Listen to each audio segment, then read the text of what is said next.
আসসালামু আলাইকুম, স্বাগত জানাচ্ছি আরটিভির রাতের সংবাদে। আপনাদের সঙ্গে আছি আমি ফারিয়া শারমিন।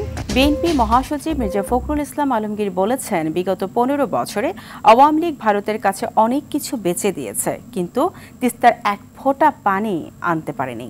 বিকেলে রংপুর কাউনিয়ায় জাগো বাহে তিস্তা বাঁচাই কর্মসূচির প্রথম দিনে এই কথা বলেন তিনি। ৪৮ ঘন্টার এই কর্মসূচিতে তিস্তা পাড়ের হাজার হাজার মানুষ অংশ নেন। জেলা প্রতিনিধিদের তথ্যছবিতে জানাচ্ছেন ইমরুল কায়েস। জাগো বাহে তিস্তা বাঁচাই স্লোগানে বিএনপির ২ দিনের কর্মসূচির প্রথম দিন লালমনিরহাট, রংপুর, কুড়িগ্রাম ও গাইবান্ধায় সমাবেশ অনুষ্ঠিত হয়। কাউনিয়া সহ মোট ১১টি পয়েন্টে তিস্তাপাড়ের হাজারো মানুষ দাবি আদায়ের লক্ষ্যে জড়ো হন। লালমনিরহাটের তিস্তার রেল সেতু এলাকা জনসমুদ্রে পরিণত হয়। ২ দিনের কর্মসূচি উপলক্ষে শত শত তাঁবু, প্যান্ডেল ও আলাদা আলাদা স্টেজ তৈরি করা হয়। দুপুরে সমাবেশে যোগ দেন বিএনপি মহাসচিব মির্জা ফখরুল ইসলাম আলমগীর। মির্জা ফখরুল বলেন, বিগত ১৫ বছরের ব্যর্থতায় তিস্তাপাড়ের মানুষ বঞ্চিত হয়েছে। আওয়ামী লীগের সরকার আসলো, প্রথম দিকে সবাই ভাবলো যে ভারতের বন্ধু আওয়ামী লীগ, সুতরাং তিস্তার পানি বোধহয় এবার পাই যাবে। লবডঙ্ক ১৫ বছরে বাংলাদেশ থেকে বেঁচে দিছে, তিস্তার এক ফোঁটা পানি আনতে পারে নাই। শুধু তিস্তা নয় ভাই, ৫৪টা নদী আছে যেগুলো ভারত থেকে আমাদের দেশে আসছে, সবগুলো নদীর উজানে তারা বাঁধ দিয়ে দিয়েছে। ভারতকে বাংলাদেশের বন্ধু হতে পানির ন্যায্য ইচ্ছা ও সীমান্ত হত্যা বন্ধ করার পরামর্শ দেন বিএনপি মহাসচিব। ভারতকে পরিষ্কার করে বলতে চাই, আগেও বলেছি এখনো বলছি, বাংলাদেশের মানুষের সঙ্গে যে বন্ধুত্ব করতে চান তাহলে আগে তিস্তার পানি দেন, সীমান্তে গুলি করে হত্যা বন্ধ করেন, আর আমাদের সঙ্গে বড় দাদা মতন যে আচরণ সেটা বন্ধ করেন। মজলুম জননেতা মাওলানা আব্দুল হামিদ খান ভাসানীর ফারাক্কা মার্চ কর্মসূচির কথা স্মরণ করেন তিনি। মাওলানা আব্দুল হামিদ খান ভাসানী মজলুম জননেতা, তিনি একদিন ফারাক্কা মার্চ করেছিলেন গঙ্গার পানির ন্যায্য হিস্যার জন্য। আর আজকে আমাদের দুলুভাই সেই একইভাবে দাঁড়িয়ে গোটা তিস্তার ১১টা পয়েন্টে হাজার হাজার মানুষকে জড়ো করে তিনি আজকে এই ডাক দিয়েছেন। সমাবেশে বিএনপি নেতারা বলেন, দ্রুত নির্বাচনের মাধ্যমে জনগণের সরকার ক্ষমতায় আসলে তিস্তার পানির ন্যায্য ইচ্ছা ও মহাপরিকল্পনা বাস্তবায়ন করা হবে। একটি সুন্দর নির্বাচন দেন যেটা আপনি দিতে পারবেন। কর্মসূচিতে সন্ধ্যা থেকে মধ্যরাত পর্যন্ত ভাওয়াইয়া গান, নাটক সহ বিভিন্ন সাংস্কৃতিক অনুষ্ঠানের আয়োজন করা হয়। আমরা যারা তিস্তা পাড়ের মানুষ, ভাগ্যহত মানুষ, বৈষম্য শিকার হয়েছি, পানির উন্নয়নের, আমরা এখন ঐক্যবদ্ধ হয়েছি। ইমরুল কায়েস, আরটিভি। দর্শক, এই বিষয়ে বিস্তারিত জানাতে লালমনিরহাট থেকে আমাদের সঙ্গে সরাসরি যুক্ত হচ্ছেন সহকর্মী তন্ময় আহমেদ নয়ন। নয়ন, সমাবেশ নিয়ে সর্বশেষ কি তথ্য আছে আপনার কাছে, জানব। আপনি যেমনটি জানতে চাচ্ছিলেন যে সারা দিন ব্যাপী কিন্তু তিস্তা নদীর রক্ষা আন্দোলনের প্রথম দিনের কর্মসূচি শেষ পর্যায়ে এসে গেছে। তারা ২ দিনের ৪৮ ঘন্টা টানা ৪৮ ঘন্টা তিস্তার পারে অবস্থান করবেন। সারাদিন বিভিন্ন কর্মসূচি তারা পালন করছেন। সর্বশেষ যে রাত্রিকালীন সময়ে জারি গান, সারি গান, ভাওয়াইয়া গান সহ আরো মঞ্চ নাটক সহ বিভিন্ন অনুষ্ঠানের মধ্য দিয়ে শেষ পর্যায়ে আসলে অনুষ্ঠানটি। এখন আগামীকাল কিন্তু সকাল 10টায় ৫০,০০০ মানুষকে নিয়ে তিস্তা ব্রিজ সড়ক সেতু থেকে কাউনিয়ার উদ্দেশ্যে রওনা দেবেন তিস্তা নদী রক্ষা আন্দোলনের প্রধান সমন্বয়কারী আসাদুল হাবিবুল। তিনি ৫০,০০০ লোকের গণ পদযাত্রা ২ ঘন্টা ব্যাপী এটি আয়োজন করেছেন এবং এটি হবে এরপরেই দুপুর 12টায় ৫০,০০০ মানুষ তিস্তা নদীর পানিতে নেমে কিন্তু প্ল্যাকার্ড প্রদর্শন করবে। আমরা যদি আপনাকে বলি যে আজকে সারা দিনে কিন্তু ব্যাপক মানুষের ঢল নেমেছিল এই তিস্তা পারে। সাধারণ মানুষজনের দীর্ঘদিনের দাবি ছিল তিস্তার পানির ন্যায্য হিস্যা সহ মেগা প্রকল্প বাস্তবায়নের। এর আগের সরকার পতিত আওয়ামী লীগ সরকার কিন্তু বিভিন্ন সময়ে এই তিস্তা পাড়ের মানুষদেরকে বিভিন্ন আশা প্রত্যাশার কথা বলে কিন্তু তারা ভোট নিয়ে গিয়েছিল, কিন্তু বাস্তবিক অর্থে তারা তাদের পররাষ্ট্রনীতি, দুর্বল পররাষ্ট্রনীতির কারণে কিন্তু এই তিস্তা পানির ন্যায্য হিস্যা কিংবা কোনো প্রকার পরিকল্পনা তিস্তার মানুষের কোনো উপকারে আসে নাই। তিস্তার মানুষ এবং লালমনিরহাটের মানুষজন মনে করছেন আসাদুল হাবিবুল্লুর হাত দিয়ে এই আন্দোলন লাগাতার আন্দোলনের সঙ্গে তারা থাকবেন এবং আজকের অনুষ্ঠানের প্রধান অতিথি মির্জা ফখরুল ইসলাম আলমগীর কিন্তু এই আন্দোলনের সর্বশেষ পর্যন্ত থাকতে চেয়েছেন। এই আন্দোলনের মাধ্যমেই তিস্তার মানুষের দীর্ঘদিনের দুঃখ ঘুচে দেবে, এমনটাই প্রত্যাশা সকলের। আগামীকাল বিকেল 5টায় কিন্তু বিএনপির ভারপ্রাপ্ত চেয়ারম্যান তারেক রহমানের কিন্তু প্রধান অতিথির বক্তব্য দেওয়ার কথা রয়েছে। এই ছিল তিস্তা পারের সর্বশেষ অবস্থা। হারিয়া নয়ন, আপনাকে ধন্যবাদ। দেশকে স্থিতিশীল রাখতে হলে জনগণের অধিকার জনগণের হাতে ফিরিয়ে দিতে হবে বলে মন্তব্য করেছেন বিএনপির ভারপ্রাপ্ত চেয়ারম্যান তারেক রহমান। নির্বাচন দেরি হলে ষড়যন্ত্রের ডালপালা বাড়ার আশঙ্কাও করেন তিনি। 24শে ছাত্র জনতার আন্দোলনে আহত ফটো সাংবাদিক ও তাদের পরিবারের সাথে মতবিনিময় অনুষ্ঠানে এসব কথা বলেন তিনি। দীপ্তচন্দ্র পালের রিপোর্ট। আসলে আমরা 24শের ছাত্র জনতার আন্দোলনে বিভিন্ন গণমাধ্যমের আহত ফটো সাংবাদিক ও তাদের পরিবারের সাথে মতবিনিময় অনুষ্ঠানের আয়োজন করে আমরা বিএনপি পরিবার। এ সময় আহত নির্যাতিত ফটো সাংবাদিকদের সম্মান জানান তারেক রহমান। খবরের কাগজের সাংবাদিক বিএনপির ভারপ্রাপ্ত চেয়ারম্যান বলেন, বৈষম্যহীন বাংলাদেশ গড়তে মানুষের রাজনৈতিক ও ভোটাধিকার নিশ্চিত করতে হবে। বৈষম্যহীন বাংলাদেশ গড়তে হলে অবশ্যই রাজনৈতিক অধিকারকে আগে প্রতিষ্ঠিত করতে হবে। বৈষম্যহীন বাংলাদেশ গড়তে হলে অবশ্যই আগে মানুষের অর্থনৈতিক স্বাধীনতা দিতে হবে। রাজনৈতিক স্বাধীনতা নিশ্চিত করা না গেলে অর্থনৈতিক স্বাধীনতা নিশ্চিত করা যাবে না। সংস্কারকে সার্থক করতে হলে রাজনৈতিক দলগুলোর মাধ্যমে করতে হবে বলেও মন্তব্য করেন তারেক রহমান। প্রকৃত সংস্কারও যদি করতে হয় তাহলে অবশ্যই সেটি রাজনীতিবিদদের মাধ্যমেই করতে হবে। যত দেরি হবে নির্বাচনের তত বেশি কিন্তু বিভিন্ন ষড়যন্ত্রের ডালপালা বাড়তে থাকবে। গণ অভ্যুত্থানে আহত সব শ্রেণী পেশার মানুষের পাশে দাঁড়াতে হলে রাষ্ট্রের নীতি প্রয়োজন বলেও মনে করেন তারেক রহমান। কি পরিমাণ মানুষ অত্যাচার নির্যাতিত। দীপ্তচন্দ্র পাল, RTV, ঢাকা। ফেসিবাদের বুলেটের কাছে হেরে যাওয়া ব্যালট আবারও শক্তিশালী হয়ে জনরায় অপেক্ষায়, এমনটাই মনে করছে বিএনপি ও জামায়াতের নেতারা। সংস্কার আগে নাকি নির্বাচন, তা নিয়েও বাড়ছে দ্বন্দ্ব। বিএনপি বলছে সংস্কার নামে নির্বাচন বিলম্বিত হলে সুযোগ নেবে ফেসিবাদী শক্তি, আর জামাত বলছে সংস্কার না হলে নির্বাচনের প্রভাব খাটানোর ঝুঁকি থেকেই যাবে। মাইদুর রহমান রুবেল জানাচ্ছেন এরই বিস্তারিত। জাতীয় নির্বাচন প্রশ্নে এখন অনড় বিএনপি। দেশের অন্যতম শীর্ষ এই দলটি যত দ্রুত সম্ভব নির্বাচন আয়োজনের বিষয়ে সরকারকে তাগাদা দিয়ে যাচ্ছে বারবার। সময় নিয়ে গড়িমসি করলেও শেষে সরকারও আগামী ডিসেম্বরের মধ্যে সংসদ নির্বাচন হবে এমন আভাস দিয়েছেন। তাই দ্রুত রোডম্যাপ ঘোষণার মাধ্যমে নির্বাচন আদায় করতে সরকারকে কৌশলে চাপে রাখতে চায় দলটি। এরই মধ্যে হয়েছে জাতীয় ঐকমত্য কমিশনের প্রথম সভা। সংস্কার থেকে আমাদের কোনো বাঁচোয়া নেই। বিএনপির তৃণমূলের নেতারা বলছে পুরো জাতি এখন মুখিয়ে আছে একটি সুন্দর নির্বাচনের অপেক্ষায়। জনগণকে ভোট কেন্দ্রে কিভাবে নেওয়া যায় অথবা কি করা যায় বিভিন্ন কর্মসূচির মাধ্যমে তাদের বুঝিয়ে নিয়ে আমরা যাতে করতে পারি, আর এটার জন্য আমরা ইমিডিয়েটলি একটা রোডম্যাপ চাচ্ছি। চলতি বছরের ডিসেম্বরের নির্বাচন প্রশ্নে আশ্বস্ত হয়েও সরকারকে চাপে রাখতে চায় বিএনপি। সেই লক্ষ্যে সারা দেশে চলছে জনসমর্থন বাড়ানোর সভা সমাবেশ। দলটির স্থায়ী কমিটির এই সদস্য বলেন, নির্বাচন নিয়ে টালবাহানা করলে মাথাচাড়া দেবে অপশক্তি, ঝুঁকিতে পড়তে পারে গণতন্ত্র। যত বেশি সাধারণ নির্বাচন অনুষ্ঠানের জন্য সময় নেবেন তত বেশি ফেসিবাদের দোসররা এখানে অস্থিতিশীলতার সৃষ্টির একটা সুযোগ নেবে।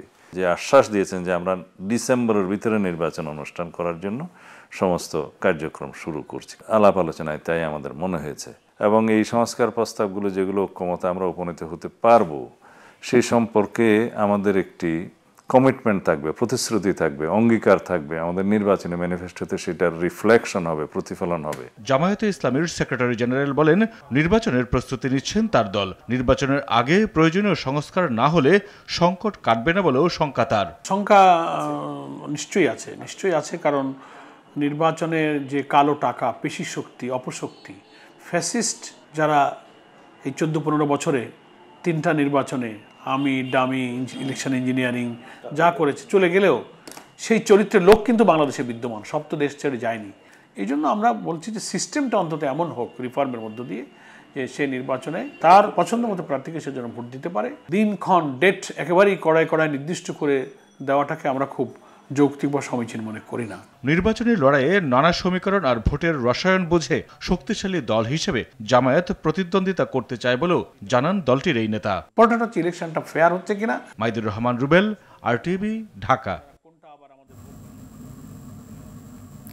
আওয়ামী লীগের ডাকা মঙ্গলবারের হরতালে মহানগরীতে যে কোনো অপ্রীতিকর পরিস্থিতি মোকাবেলায় সব ধরনের প্রস্তুতি নেওয়া হয়েছে বলে জানিয়েছেন ডিএমপি কমিশনার শেখ মোহাম্মদ সাজ্জাদ আলী। বিকেলে তেজগাঁও জোনের উপ পুলিশ কমিশনার সংস্কার করা কার্যালয়ের উদ্বোধন ও মতবিনিময় সভায় এ কথা জানান। বলেন, পুরো নগরীতে কঠোর নিরাপত্তা ব্যবস্থা নেওয়া হয়েছে, পুলিশের সব ধরনের প্রস্তুতি রয়েছে। মোহাম্মদপুর এলাকায় ছিনতাই দমনে কাজ চলছে জানিয়ে তিনি বলেন, অচিরেই ছিনতাই বন্ধ হবে।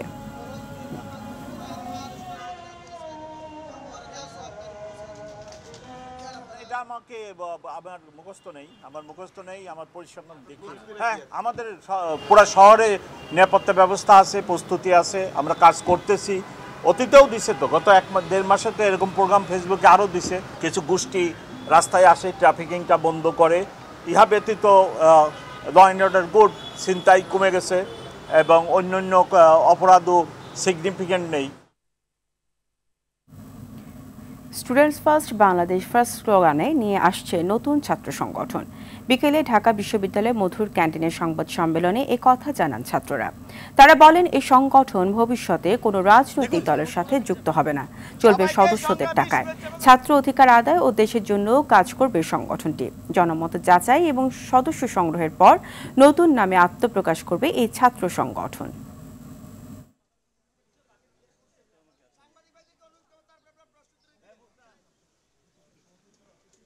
এই ছাত্র সংগঠনের একদম বেসিক স্লোগান হবে, বেসিক থিম হবে স্টুডেন্ট ফার্স্ট এবং বাংলাদেশ ফার্স্ট। এই ছাত্র সংগঠন একটি স্বতন্ত্র ছাত্র সংগঠন হিসেবে আত্মপ্রকাশ করবে। আর আত্মপ্রকাশের যে তারিখ সেটা আমরা এখনো নির্ধারণ করিনি। আমরা এই জনমত জরিপ এবং আমাদের যে চলমান কর্মসূচি, এই কর্মসূচির উপর ভিত্তি করে আমরা আমাদের আত্মপ্রকাশের নির্ধারিত টাইম আপনাদেরকে জানিয়ে দেওয়া হবে। বৈষম্য বিরোধী ছাত্র আন্দোলন ও জাতীয় নাগরিক কমিটিকে নিয়ে নতুন রাজনৈতিক দলের যোগ দেয়া এবং পদত্যাগের বিষয়ে এখনও চূড়ান্ত সিদ্ধান্ত হয়নি বলে জানান তথ্য সম্প্রচার মন্ত্রণালয়ের উপদেষ্টা নাহিদ ইসলাম।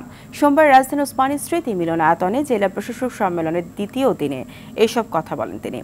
চলতি সপ্তাহের শেষে এই বিষয়ে সিদ্ধান্ত হবে বলে জানান তিনি। আর তথ্য মন্ত্রণালয় থেকেই জুলাই অভ্যুত্থানের অডিও ভিজুয়াল সংগ্রহের কাজ শুরু হবে এপ্রিলে। এ ধরনের বড় ঘটনার ক্ষেত্রে ইতিহাস সংরক্ষণ গুরুত্বপূর্ণ।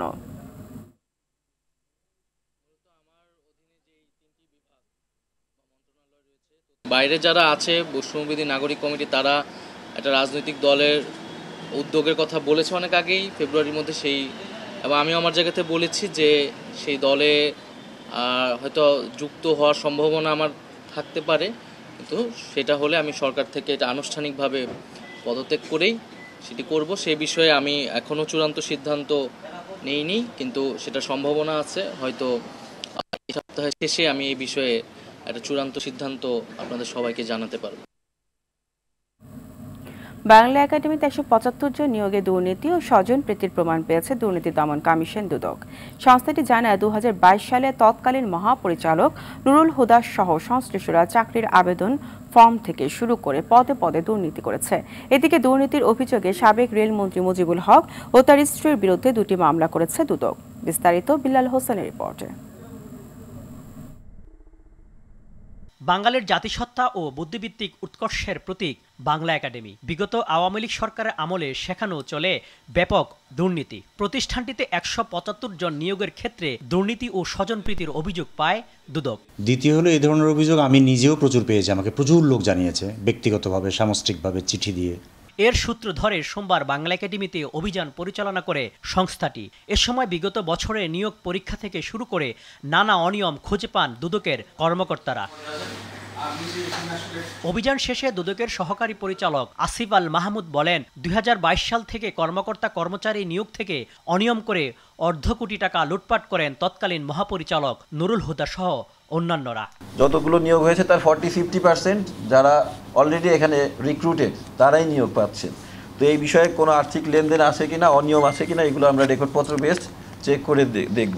এদিকে ক্ষমতার অপব্যবহার করে অবৈধ সম্পদ অর্জনের প্রমাণ পাওয়ায় সাবেক সংসদ সদস্য মুজিবুল হক ও তার স্ত্রীর বিরুদ্ধে মামলা করেছে দুর্নীতি দমন কমিশন। সাবেক রেলমন্ত্রী হিসাবে দায়িত্ব পালনকালে ক্ষমতার অপব্যবহারপূর্বক অসৎ উদ্দেশ্যে অসাধু উপায়ে জ্ঞাত আয়ের উৎসের সাথে সঙ্গতিবিহীন 7,39,00,000 টাকারও বেশি মূল্যের সম্পদ অর্জন করার অভিযোগ প্রাথমিক অনুসন্ধানকালে প্রমাণিত হয়েছে। এছাড়াও বাংলাদেশ বিজ্ঞান ও শিল্প গবেষণা পরিষদে অভিযান পরিচালনা করে 134 কোটি টাকার প্রকল্পের দুর্নীতি ও 15 কোটি টাকার কিট ক্রয়ে আত্মসাতের প্রমাণ পেয়েছে দুদক। বিল্লাল হোসেন, RTV, ঢাকা। 25 ডিগ্রির কম তাপমাত্রায় এসি চালালে ব্যবস্থা নেওয়া হবে বলে জানিয়েছেন বিদ্যুৎ, জ্বালানি ও খনিজ সম্পদ উপদেষ্টা মোহাম্মদ ফাউজুল কবির খান। সোমবার রাজধানী ওসমানী স্মৃতি মিলনায়তনে জেলা প্রশাসক সম্মেলনের দ্বিতীয় দিনে একটি অধিবেশন শেষে সাংবাদিকদের তিনি এই কথা বলেন। জ্বালানি উপদেষ্টা বলেন, আসন্ন রমজানে বিদ্যুৎ সংকট মোকাবেলায় সচিবালয়, অফিস, ব্যাংক, বাসাবাড়ি ও মসজিদে এসির তাপমাত্রা 25 ডিগ্রির নিচে নামানো যাবে না। এছাড়া আগামী গ্রীষ্ম মৌসুমে 25 ডিগ্রি সেলসিয়াসের কম তাপমাত্রায় শীতাতাপ নিয়ন্ত্রণ যন্ত্র চালানো যাবে না। যদি কেউ সরকারি নির্দেশনা উপেক্ষা করে কম তাপমাত্রা এসি চালায়, তাহলে সেই প্রতিষ্ঠান, সংস্থা বা ব্যক্তির বিদ্যুৎ সংযোগ বিচ্ছিন্ন করা হবে। পাশাপাশি আইনগত ব্যবস্থাও নেওয়া হবে বলে জানান। একটা সাস্টেনেবল বেসিসে নিয়ে আসতে চাই, যাতে অন্তত সামনে যারা আসবে, যারা সরকারে আসবেন, তারা আমাদের মতো দুর্ভোগ পথে না হয়। তা আপনি ওই যে সাইবেরিয়ার অনুভব নিয়ে আমরা কিন্তু করতে পারবো না। ওই রকম ঠান্ডা আমরা এফোর্ড করতে পারি না। আসছে রমজানে ঢাকায় 117টি পয়েন্টে 70টি ট্রাকে চাল বিক্রি সহ 7 লাখ টন খাদ্যশস্য বিতরণ করা হবে বলে জানিয়েছেন খাদ্য ভূমি উপদেষ্টা আলী ইমাম মজুমদার। এছাড়া মৎস্য প্রাণী সম্পদ উপদেষ্টা ফরিদা আক্তার জানালেন, 28 ফেব্রুয়ারি থেকে রাজধানীর 25টি স্থানে সুলভ মূল্যে মুরগি ও গরুর গোশত সহ কয়েকটি পণ্য বিক্রি করা হবে। আশিকুল আলম জানাচ্ছেন এরই বিস্তারিত।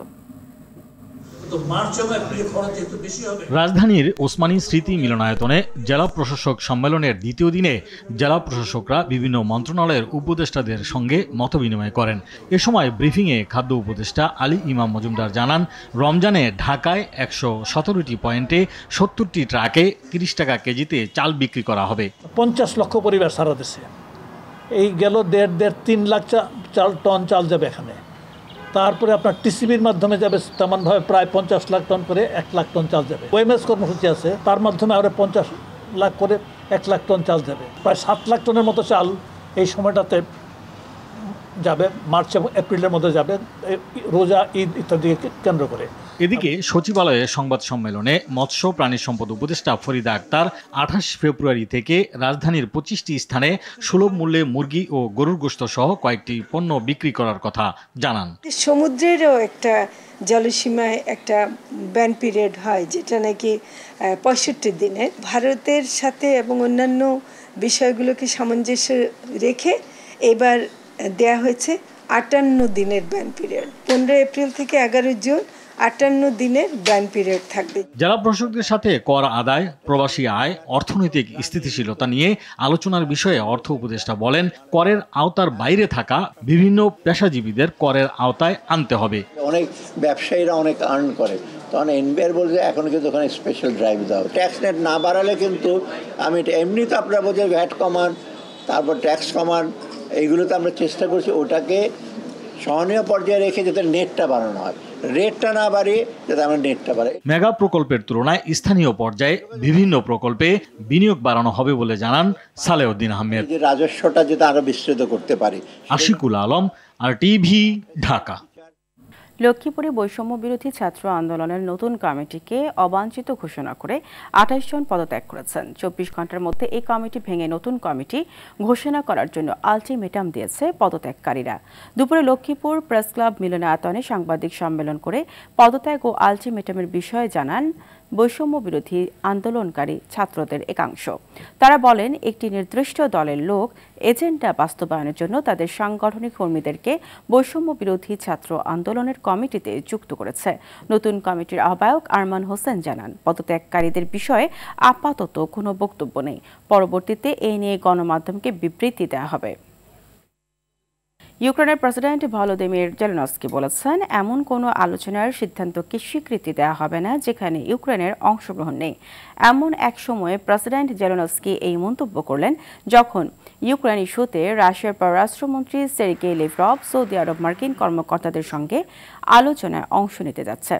রাশিয়া ইউক্রেন ইস্যুতে আলোচনায় অংশ নিতে ইতোমধ্যে সৌদি আরব পৌঁছেছেন মার্কিন পররাষ্ট্রমন্ত্রী মার্কো রুবিও। এদিকে ইউক্রেন যুদ্ধ বন্ধে ট্রাম্পের পরিকল্পনা এবং আলোচনায় ইউক্রেনের বাদ পড়া নিয়ে প্যারিস সামিটে এক জরুরি বৈঠকে বসেছে ইইউ নেতারা।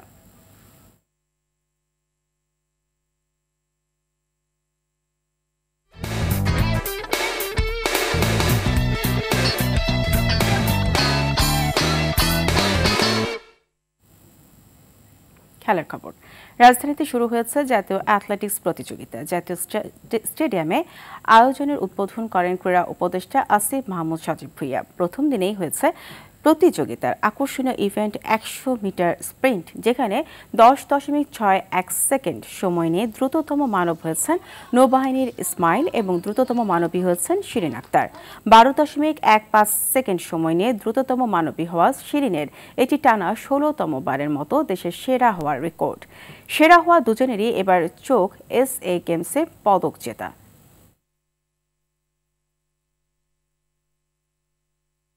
সাব গেমসে একটি স্বর্ণপদক আমি সবসময় বলি উপহার দিতে চাই বাংলাদেশকে। জানি না সেটা কতটুকু স্বপ্ন আমার পূরণ করতে পারবো, তবে যথাসাধ্য চেষ্টা করি। তবে এটা আমার একার না, সম্মিলিত প্রচেষ্টা থাকলে ইনশাল্লাহ এটা আমি করতে পারবো। আমি আমার জায়গা থেকে ডে বাই ডে ইমপ্রুভ করার চেষ্টা করতেছি। আমি আজকে বিগত দিনগুলো থেকে এইবারের দ্রুত মানব হওয়ার জন্য আমি টানা 7 মাস ট্রেনিং করছি। চ্যাম্পিয়ন্স ট্রফির প্রস্তুতি ম্যাচে পাকিস্তান শাহিনসের বিপক্ষে 202 রানে অল আউট হয়েছে বাংলাদেশ। দলের হয়ে সর্বোচ্চ 44 রান করেছে মেহেদী হাসান মিরাজ, আর দ্বিতীয় সর্বোচ্চ 35 রান এসেছে সৌম্য সরকারের উইলো থেকে। দুবাইয়ের ICC ক্রিকেট একাডেমি মাঠে টস জিতে ব্যাটিংয়ের সিদ্ধান্ত নেন অধিনায়ক শান্ত, কিন্তু ব্যাটিংয়ে নেমে পাকিস্তানি বোলারদের তোপে খেই হারিয়ে ফেলে বাংলাদেশ। 11 ওভার 2 বল বাকি থাকতেই গুটিয়ে যায় বাংলাদেশের ইনিংস।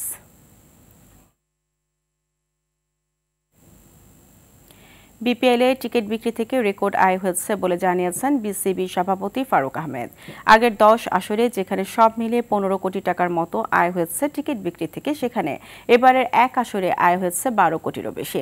বিকেলে বিপিএল এর মান উন্নয়নে জাতীয় দলের সাবেক অধিনায়কদের সাথে আলোচনা শেষে বিসিবি সভাপতি ফারুক আহমেদ এসব কথা বলেন। টিকিট বিক্রি থেকে ভালো আয় হওয়ায় সেখান থেকে অংশগ্রহণকারী দলগুলোর ভিতরে তা শেয়ার করার কথাও জানান তিনি।